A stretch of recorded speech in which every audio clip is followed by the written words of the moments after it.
Good afternoon, everybody.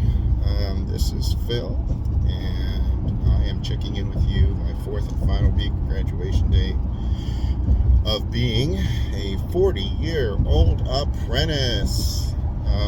So it's been a positive week in general. Every week, I've learned a lot. There wasn't a day where I'm like, this is old hat, right? There was nothing that was super, super repetitive. The most you'll probably do is spend 2 days. I mean, I'll say every place that you go to do this around the country might be different, right? We learned that in the South they don't have as many benefits or resources, tools, etc. Like we got to go up in a boom lift. We got to work on real life mock-ups. Grinding wheels, chop saws. We did a lot. We worked with reel mortar, trainer mortar. What else? We used block. We used brick. We tore it down. We built it back up. We pointed it. We did caulking work.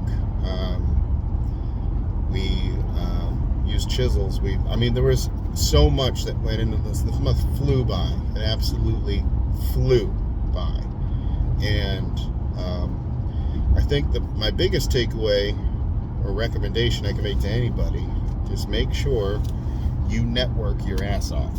Like you have to ask a lot of questions, be hungry for information, but make sure you are linking up with people, right? People who've been there a while, right? Maybe it's a second-year person or a third-year person or a journeyman. Make an impression. The most obvious thing that they will plaster on your forehead is be on time. Be there on time. Don't fuck around on your phone. Excuse me, I should bleep that out. But don't mess around on your phone. And be present. Ask questions. Raise your hand. Say that sounds interesting and ask a step-down question, right? Like just be there, right? The hardest thing I think of the whole training was the classroom time. The classroom time was a bit of a snooze. It's part of the reason why some people even go do this is they're not really classroom people. I am one of those people. I'm not great in the classroom. If the person who's reading the material is not making the material interactive somehow, it doesn't sink in for me very well. It just doesn't. So, but because I networked, let me go back to the networking piece. Because I networked so well, there were some events, voluntary events we could attend. I attended all of them. I made sure to not just stand around. I made sure to introduce myself and meet people while I was there. Because I did that, I was able to get word around that I was a solid, motivated apprentice who showed up on time every day, gave his all every day, did quality work as much as a first year could do. And without even having to go in to apply, I got a message from a local contractor who said, hey, I heard about you, and if you're still looking for work, I got work for you Monday. Let's go. Giddy up. I'm motivated. I'm ready to go. Send me a list of stuff I need to bring. I'm going to go to work Monday. Didn't need to even sit in a room and do an interview, right? It may be different. I want to qualify that. It could be different where you live. So make sure you ask. People will tell you, Luckily, I had some excellent trainers here in Buffalo. Very kind, stern, but kind. They take their trade very seriously, and they want you to be a reflection of their passion. And it was clear that not everybody could do that, but there were some people who definitely leaned in and would do that.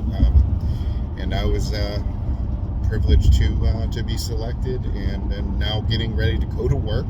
Just took a month of my life to learn a new trade, not learn it completely, but at least get enough of my foot in the door to go to sites and start working.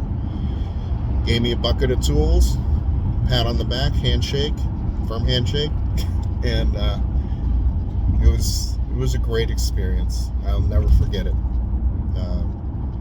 And as somebody who's 40 years old, there's a lot of people there my age, a lot of people younger than me there.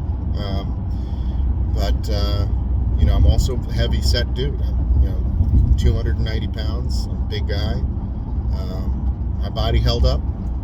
There were days where I needed to take a moment to stretch. Stretch. Bend over, bend backwards, side to side. But as we were going through it, things just got better and better. The first day we did block, which, if you don't know, there's definitely a difference between brick and block. Block is like a cinder block, if you're thinking about a block. That was hard. That was the hardest thing I did. But I did it. I built 2 block walls in 2 days. The trainers were impressed in how quickly and with what quality I worked in. But it was hard. I had to reset. Whenever you have to reset a course, it's called a course. Whenever you do a line of block, it's called setting a course. I had to reset the same course several times because those blocks like to slip and slide, and when they slip just below that line, you gotta redo it. You can't just lift up a corner and tuck some mortar in there. You have to redo it. So a lot of respect earned from the people who do this trade and have done it for decades, which I will not have the privilege to say other than maybe 2 decades, because I'm 40. I'm probably not going to 70, right? But I will try and shoot for my 20. I'm going to try and work till I'm 60, 62, depending on how my body holds up. I've lost like 12 pounds just doing this training. Hoping to lose a lot more. Getting out of the office and actually working with my hands and my mind. It's a whole body workout. It's physical, it's mental.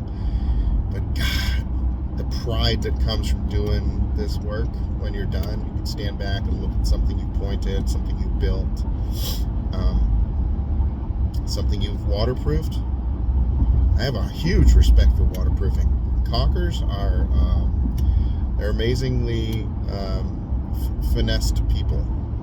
How they handle subtle movements, and the tools they use are small, but they're very important to understand. It's like almost a magic wand how I watch people use their tools, their slickers, and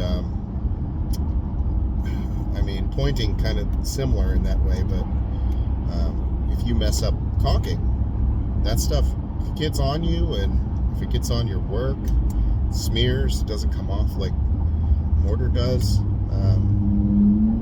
It's all very impressive. These are not just some muscle-headed idiots like lifting heavy shit on a wall and putting it up there. It is people who are dedicated to their craft, like mentally, physically. They're paying attention at all times. A lot of the stuff they're using is dangerous. It's corrosive. Like you're building scaffolding. That's definitely a skill, a learned skill.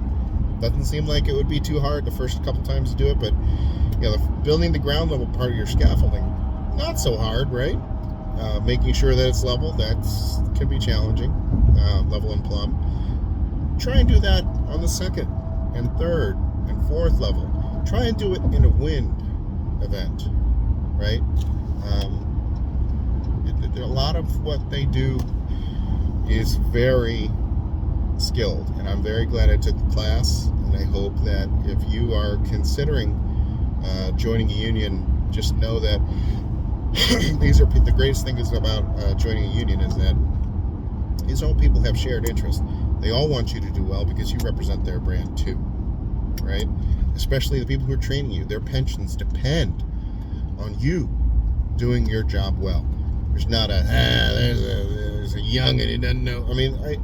Are the people out there like that? I'm sure. But the large majority of the people that I have met are just happy to see you.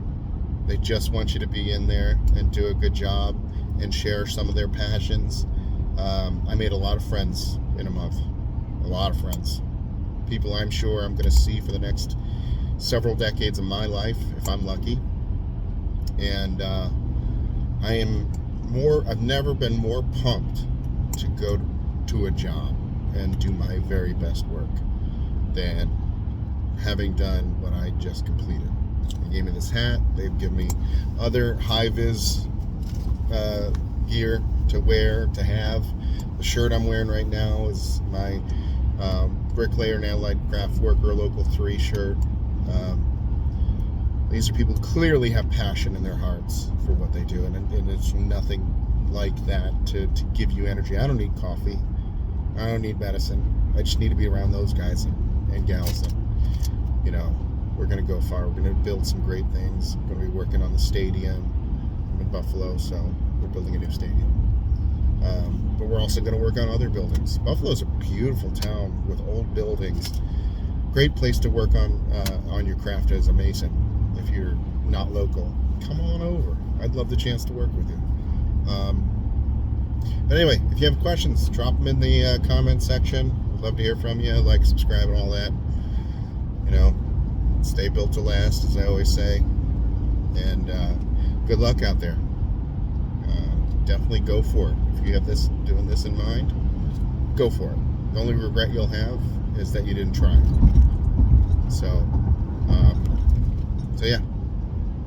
Stay built to last, guys, and you guys have yourselves a lovely, lovely rest of your week. Thank you for tuning in. This is going to continue. I'm probably not going to do it every week, but I'm probably going to make this more of a bi-weekly, monthly event. So, you know, follow for more. I'll let you know if my first job was a nightmare or was a total mistake, or if I'm loving it still. You know, I'll even, maybe if they'll let me, I'll take some video of me working. That'll be hopefully the next project. All right, y'all. Peace.